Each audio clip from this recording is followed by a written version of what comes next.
قرفانه وزهقانه ومش عارفه اعمل اكل ايه. قلت بقى اعمل الاكله السريعه دي كده، وتعالوا شوفوا بقى انا عملتها ازاي.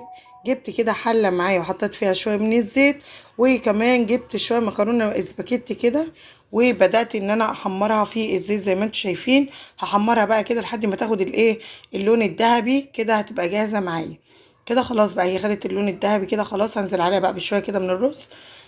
وهاخدها تقليبه كده، تقليبه كده على السريع يعني. كنت بقى انا مجهزه ايه، مجهزه شويه عدس كده بجبه، وكنت سلقاه علشان طبعا ياخد نفس تسويه الايه، الرز. بعد كده بقى بدات اقلبهم كده مع بعض شويه عشان ياخدوا ويدوا كده مع الزيت، وبعد كده احط معيار الميه بتاعي المناسب زي ما بعمل الرز العادي جدا. وهنا بقى هحط ايه، شويه كده كمان من الملح وشويه كمان من الكمون، وهبدأ بقى ان انا ايه اقلبهم كده. وبعد كده ايه هسويهم بنفس طريقة تسوية الرز. هنا خلاص بقى كده الكشري بتاعي اللي المفروض ان هو كشري يعني استوى.